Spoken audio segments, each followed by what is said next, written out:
오늘은 마태복음 3장 1절부터 6절까지의 말씀을 함께 나눠보도록 하겠습니다.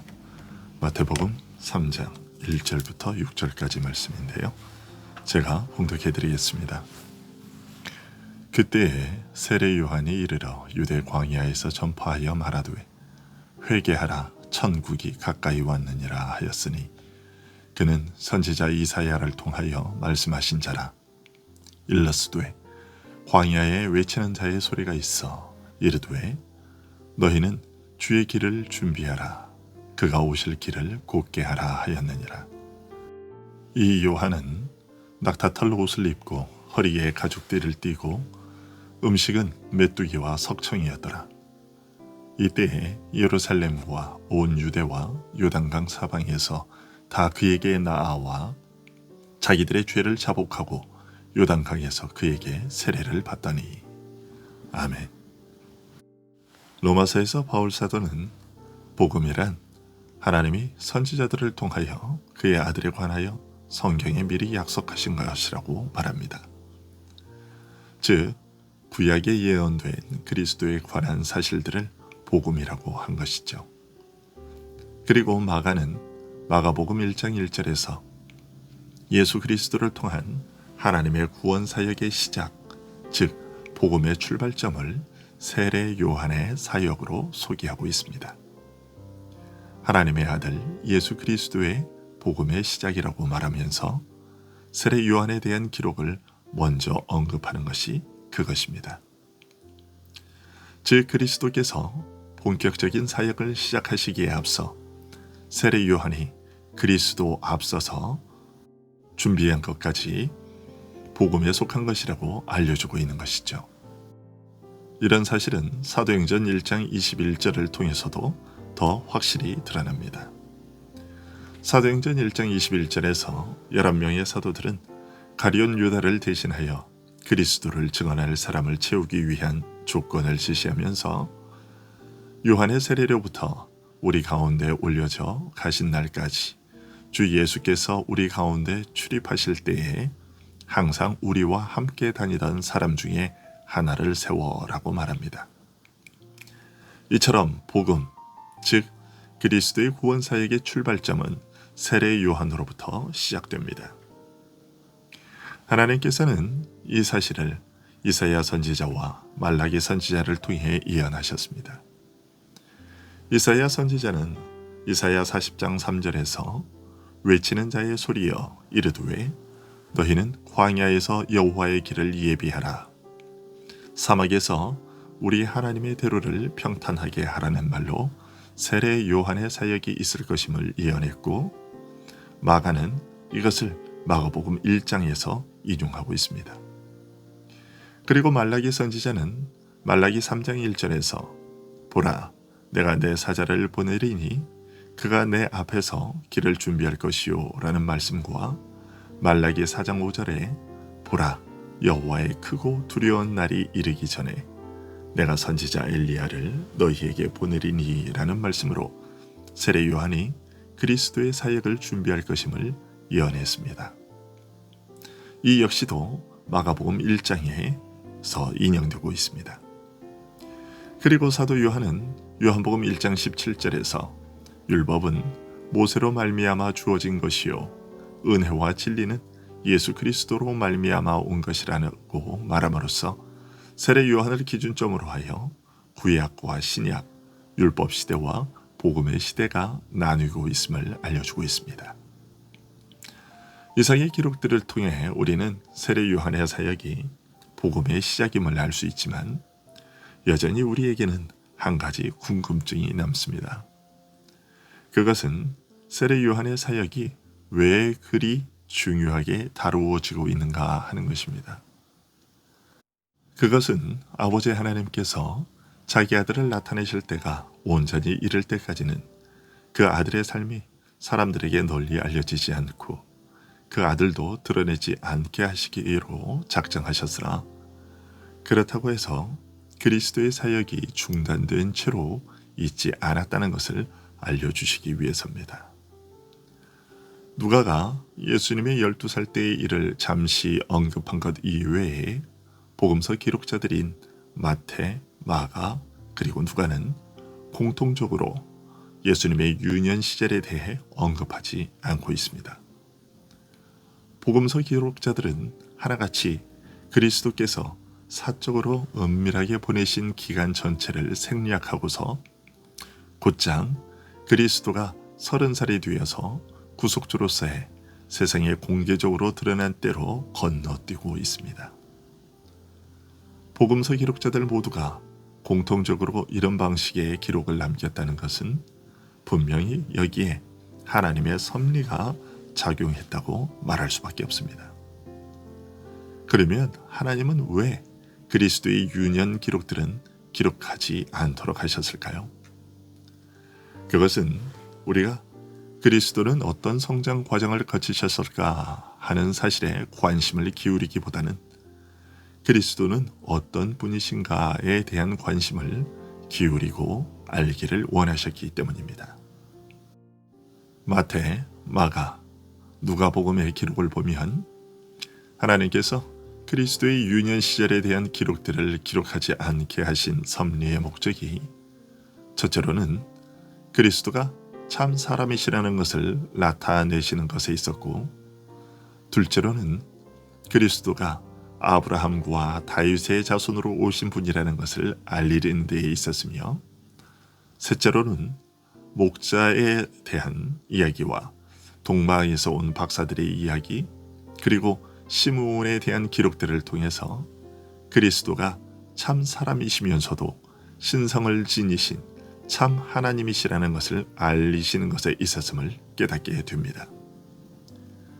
우리는 예수님의 성장 과정에 대해 많이 궁금해할 수 있으나 하나님께서는 그리스도에 대해 우리가 알아야 할 것은 그가 어떻게 자랐느냐 하는 것이 아니라 그분이 어떤 분이신가에 대해 아는 것이 중요하다는 것을 복음서 기록자들의 공통된 기록 방식을 통해 알려주고 계신 것이죠.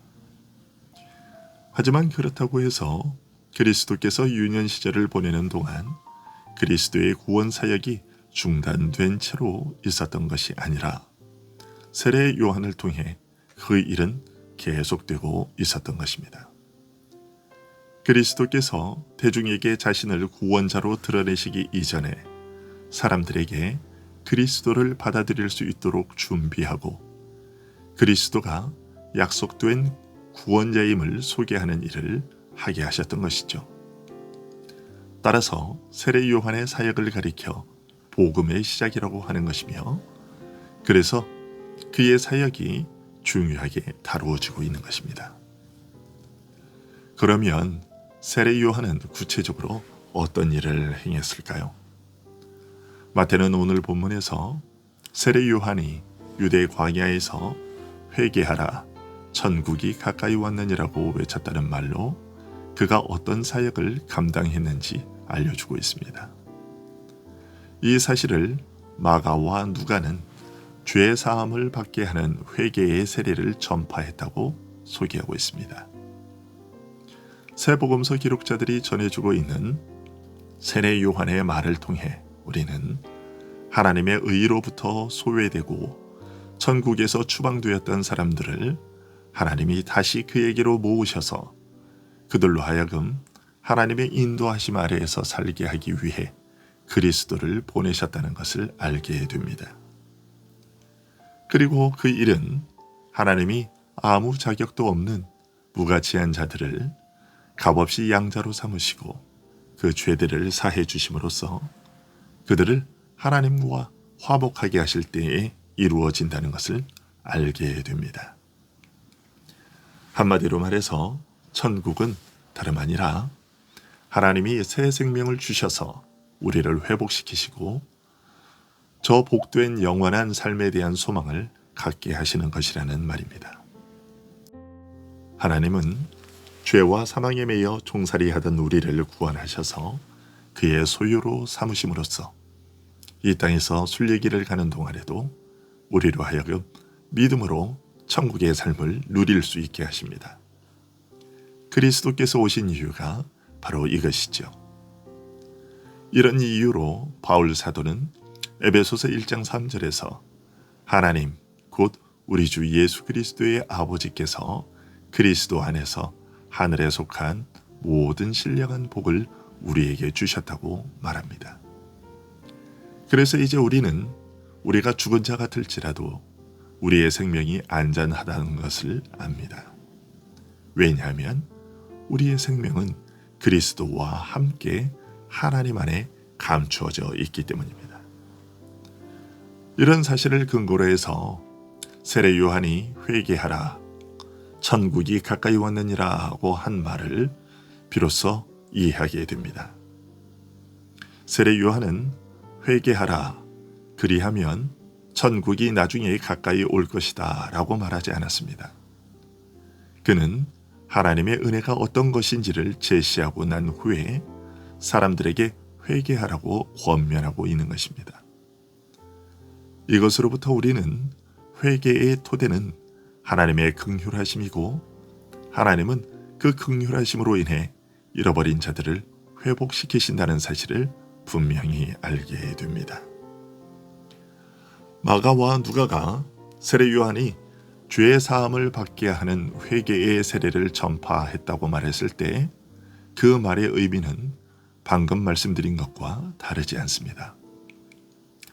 어떤 사람들은 마태가 전한 세례 요한의 외침을 인용하여 회개가 죄 사함의 토대가 되거나 회개가 있어야 하나님이 우리에게 은혜를 베풀기 시작한다고 말합니다. 하지만 아닙니다. 회개가 먼저인 것이 아니고 하나님이 먼저 사람들에게 화해를 제안하신 후에 사람들에게 그 화해를 받아들이기 위해 회개하라고 명령하시는 것입니다.